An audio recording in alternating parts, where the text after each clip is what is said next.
ini hari Rabu tanggal 10 April 2024. Pada hari ini masih dalam suasana liburan tentunya.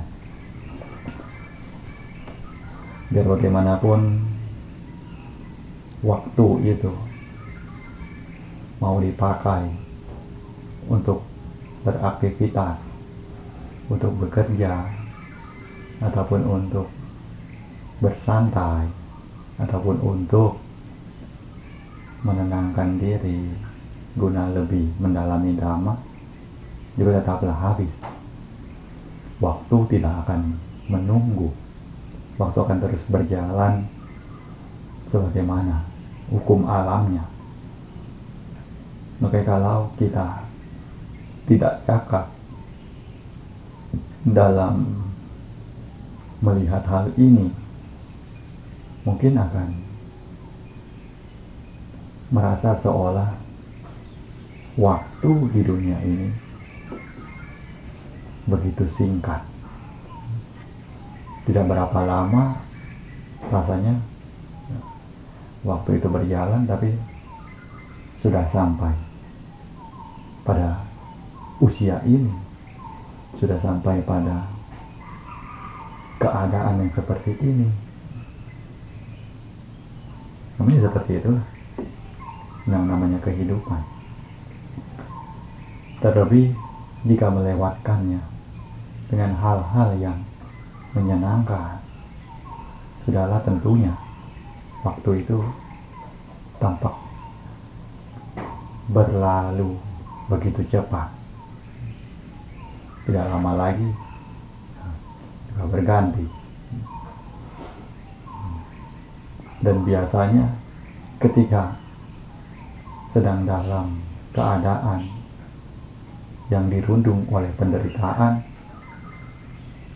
juga merasakan betapa lama sekali waktu itu berlalu. Begitu lama sekali waktu itu berjalannya. Namun sebenarnya waktu itu sama saja, baik diri kita sedang dalam keadaan yang bahagia maupun menderita, waktu itu tetap berjalan seperti demikian, tidak lebih cepat ataupun tidak lebih lambat.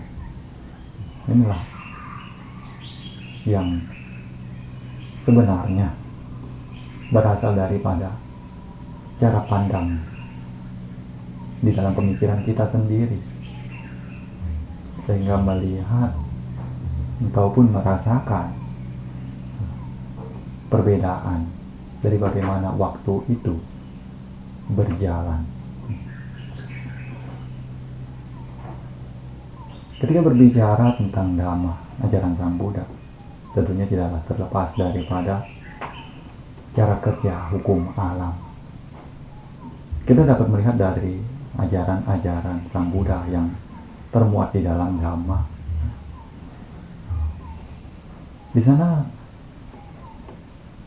seluruhnya itu bersentuhan dengan hukum yang terdapat di dalam alam ini.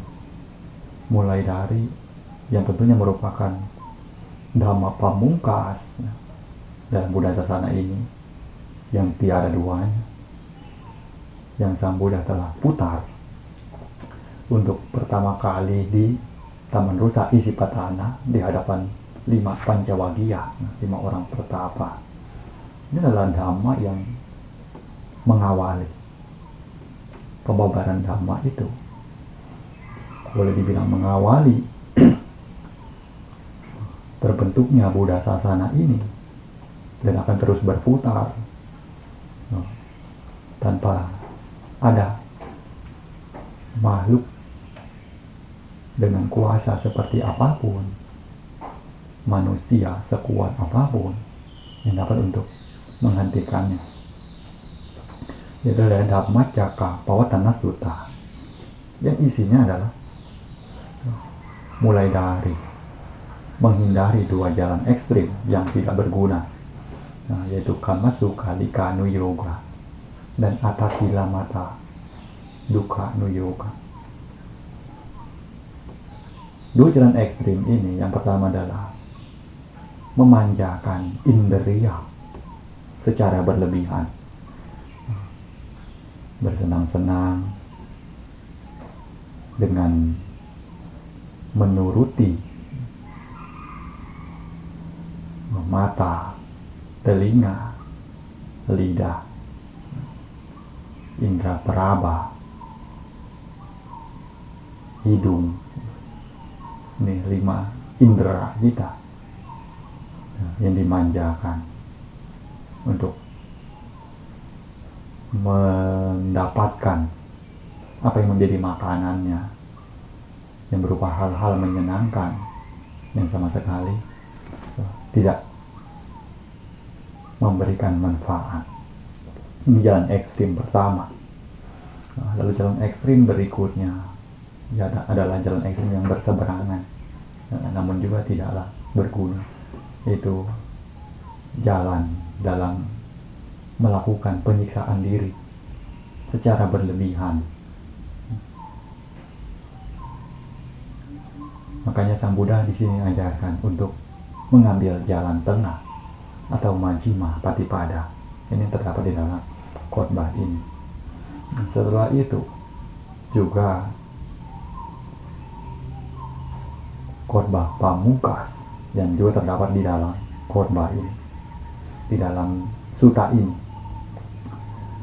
yaitu 4 kebenaran mulia, samukang sikha, atau 4 Arya Satya, dukkha, samudaya, nirodha, dan dukkha nirodha gamini patipada.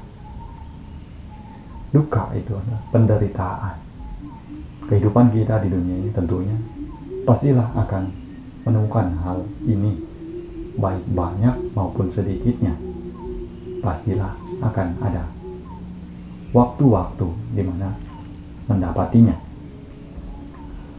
Sang Buddha telah nyatakan bahwa kelahiran, usia tua, sakit, kematian, berkumpul dengan yang tidak disenangi, berpisah dengan yang dicintai, tidak memperoleh apa yang diharapkan, itulah merupakan penderitaan, yang mana kemalakatan terhadap pancakanda itu adalah dukkha seutuhnya.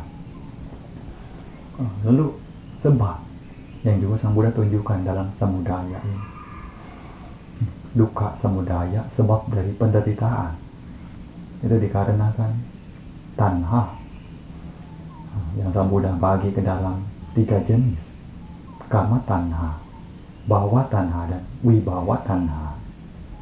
Kama tanha itu nafsu keinginan akan segala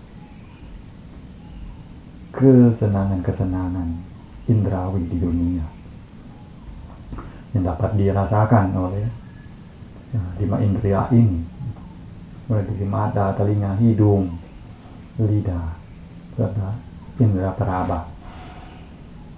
Lalu bhawa tanha ini adalah nafsu keinginan yang arahnya menginginkan untuk terus seperti ini, tidak mengalami perubahan, terus tetap demikian, kekal dan abadi. Yang mana ini merupakan hal yang bertentangan dengan cara kerja alam yang selalu berubah sebagai anicca, hukum anicca, hukum perubahan. Lalu wibhawa tanha ini adalah keinginan yang arahnya untuk pemusnahan diri, untuk tidak ingin seperti ini. Jadi bertentangan antara bhawa tanha dengan wibhawa tanha. Ini bertolak belakang, namun tetap dalam posisi yang salah. Ini tidaklah semestinya, Karena bagaimanapun cara kerja alam, ya biarlah demikian. Ketika waktunya muncul juga akan muncul. Ketika waktunya akan lahir juga akan lahir. Ketika pada saatnya sudah tiba untuk padam juga akan padam. Ketika saatnya untuk mati juga haruslah mati. Inilah kehidupan. Dan inilah cara alam yang bekerja tanpa perlu diri kita memaksakannya, juga akanlah terjadi demikian. Makanya di sini tanhaim itu keinginan di dalam itu semua. Keinginan untuk bersenang-senang, keinginan untuk terus eksis atau terus ada, bertahan dalam waktu yang kekal, keinginan untuk memusnahkan diri. Ini merupakan sebab dari penderitaan yang mana sudah semestinya ditinggalkan bagi siapapun yang menyadari bahwa sesungguhnya hidup kita menderita karena hal ini sebagai sumbernya. Setelah dapat untuk meninggalkan sebab-sebabnya, juga akan sampai pada akhir yang dikatakan dengan niroda. Niroda itu adalah akhir dari penderitaan. Bagaimana akhirnya? Ya tentunya sebagai seorang yang telah memutuskan sebab-sebab itu hingga tuntas dalam mengakhiri kemalakatan, sehingga tidak akan lagi menjalani tumimba lahir untuk kehidupan mendatang, kan setelah padam sepenuhnya. Kalau dikatakan oleh Sang Buddha itu seperti pada saat beliau melihat kama ini berupa nafsu. Jadi ketika beliau mencapai penatangan sempurna sebagai sama Sang Buddha di bawah pohon Bodhi, beliau berseru, "Oh kama, kini aku telah melihatmu. Aku telah mengetahui bahwa kemunculanmu berasal daripada pikiran ini sendiri yang membentuknya. Kini aku telah mengetahui apa yang menjadi sumber untuk dirimu bertumbuh kembang. Mulai dari saat ini saya tidak akan lagi aku tidak akan lagi membentuk pikiran-pikiran tersebut. Lalu bagaimana kamu akan dapat tumbuh?" Ini Sang Buddha menyerukan demikian. Jadi habis di sana, tidak akan ada lagi bentukan baru. Makanya mengapa seorang yang telah mencapai arahat itu tidak lagi bertumimba lahir? Karena beliau telah memadamkan sepenuhnya sebab-sebab yang akan membawa kepada tumimba lahir berikutnya. Jadi padam sepenuhnya. Sini terdapat juga duka niroda gamini patipada. Sebenarnya telah uraikan duka, telah beritahukan sebabnya, telah beritahukan juga akhirnya, dan beliau juga memberitahukan jalan untuk mengakhirinya. Yang mana Sang Buddha itu hanyalah seorang penunjuk jalan. Ini yang mungkin kita pernah dengar atau sering kali dengar, bahwa Sang Buddha hanyalah sekedar penunjuk jalan. Beliau tidak membawa kita berjalan, beliau tidak menuntun kita. Beliau hanya menunjukkan layaknya seorang yang sudah mengetahui seperti apa jalan yang akan berada di depan, seperti apa kebahagiaan yang ada di sana, lalu beliau menunjukkannya. Sisanya, apakah diri kita akan menjalaninya ataupun tidak, itu tergantung pada diri sendiri. Jadi di sini akhir jalan untuk mengakhiri dari penderitaan itu adalah 8 jalan Arya berluas 8. Ada 8 unsur, mulai dari pandangan benar, pikiran benar, ucapan benar, perbuatan benar, mata pencarian benar, daya upaya benar, sati benar, serta konsentrasi benar. Di sini ketika semua itu terkembang, tentunya sudahlah pasti akan mengarahkan pada tingkatan kesucian sebagaimana yang menjadi tujuan utama di dalam Buddha Sasana ini. Jadi kalau berbicara apakah tujuan dalam mengikuti ajaran Sang Buddha, tentu sudah pasti tujuannya adalah untuk sampai pada titik tersebut, berusaha sebisa mungkin belajar dan mempraktekkan Dhamma untuk sampai ke titik itu. Karena jika bukan, juga tidak tahu apa manfaatnya berada di dalam Buddha Sasana ini. Maka jangan sampai kita yang telah berada di dalam lindungan dari Sang Tiratana, ibaratnya Tiratana Buddha, Dhamma, dan Sangha itu layaknya kebun mangga, punya pohon mangga yang berbuah. Kini kita datang ke dalamnya, janganlah sampai tidak dapat merasakan seperti apa rasanya buah mangga yang matang itu. Ini demikian ya, kira-kira gambarannya. Jadi kita datang ke dalam Buddha Sasana ini, masuk dan tinggal berada di dalamnya, tentunya haruslah memperoleh manfaat. Manfaatnya adalah dengan mencapai kebahagiaan di dalam Dhamma itu, bisa membawa diri untuk hidup sesuai dengan sila. Itu juga sudah merupakan satu hal yang bermanfaat, satu hal yang baik. Lebih lagi jika dapat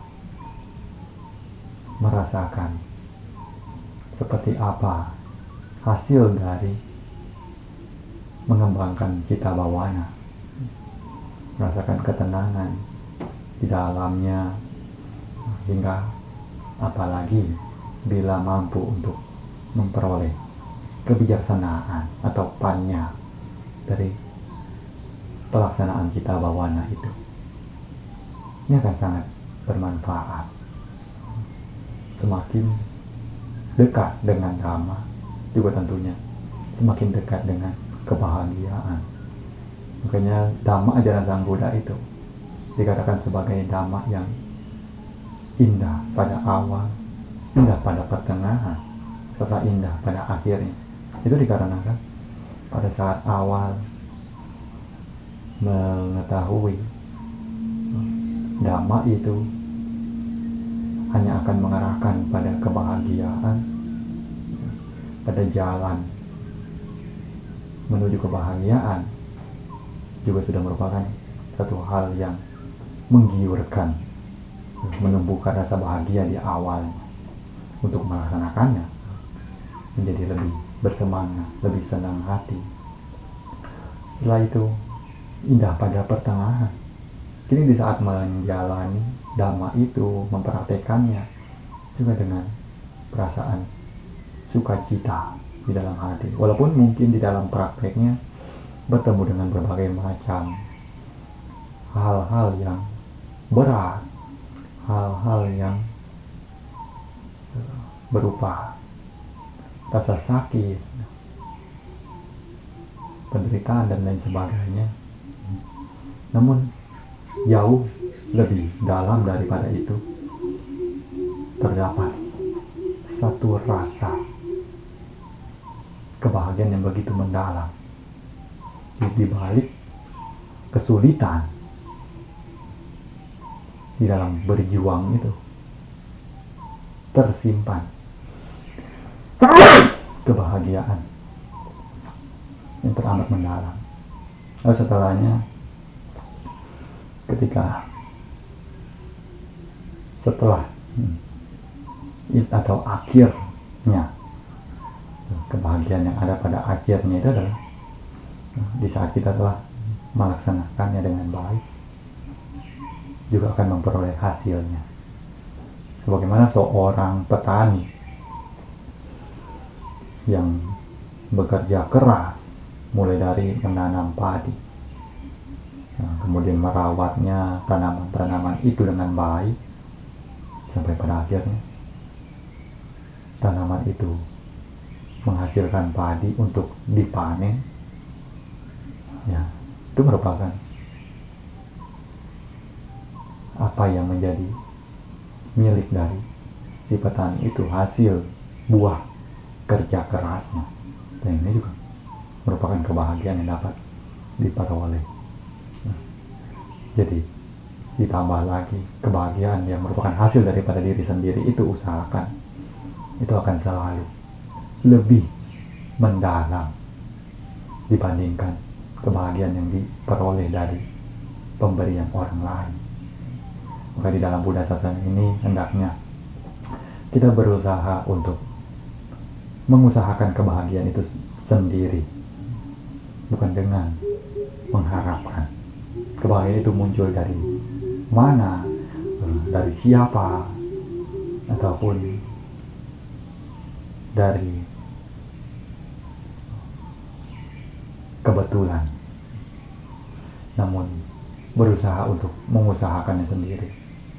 Jika sedari awal kita telah berusaha untuk menanamkan akar-akar kebaikan di dalam diri, berusaha untuk menyingkirkan parasit-parasit kejahatan yang mungkin saja dapat tumbuh dan berkembang secara bersamaan dengan kebaikan-kebaikan yang kita tanamkan itu di dalam diri kita, maka sudahlah pasti tanaman kebaikan itu akan bertumbuh dengan baik dan menghasilkan kebahagiaan yang dapat memberikan kepuasan bagi diri kita.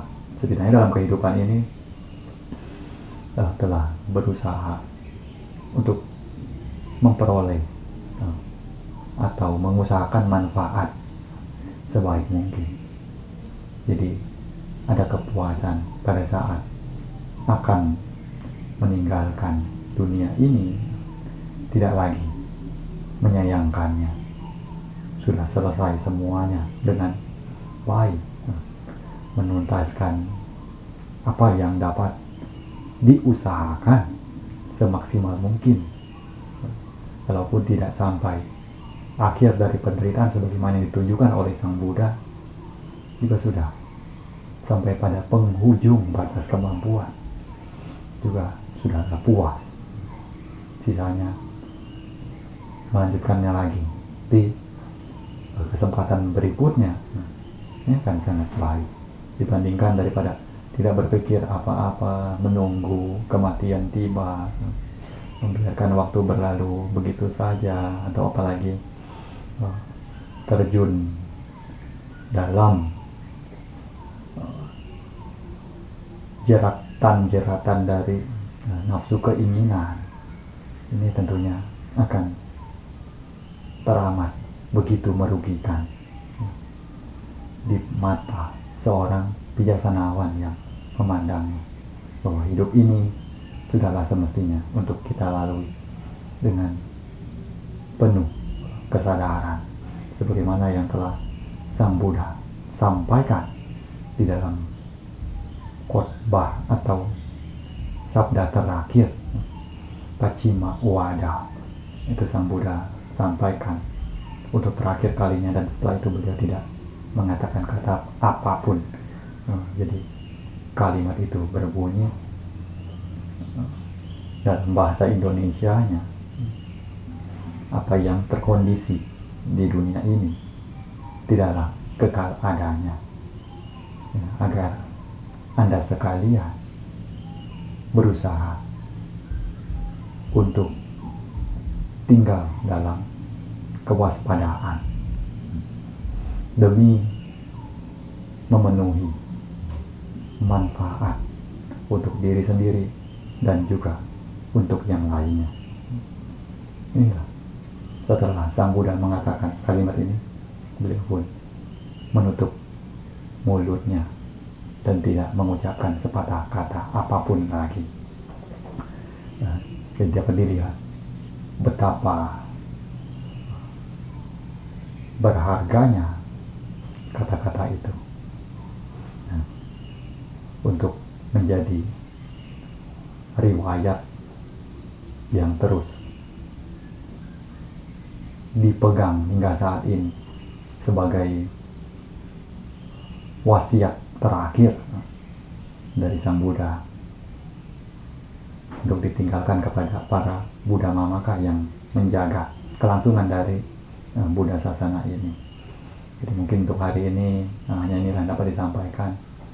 Semoga apa yang disampaikan ini dapat menambah keyakinan serta semangat dari diri kita untuk terus berusaha mempelajari dan mempraktikkan Dhamma. Karena kalau bukan diri kita sendiri yang menjalankannya, maka tidak tahu siapa yang akan menjalankannya untuk diri kita. Jika umat Buddha itu sendiri yang tidak mempelajari dan melaksanakan Dhamma ajaran Sang Buddha, juga tidaklah tahu umat dari mana yang akan mempelajari dan melaksanakannya. Makanya ini merupakan hal berharga, tentunya haruslah dijaga sebaik mungkin. Ya, semoga hari ini adalah hari yang baik bagi diri kita untuk terus mempelajari dan mempraktikkan Dhamma, dan semoga semakin menjadi kebahagiaan untuk kedepannya.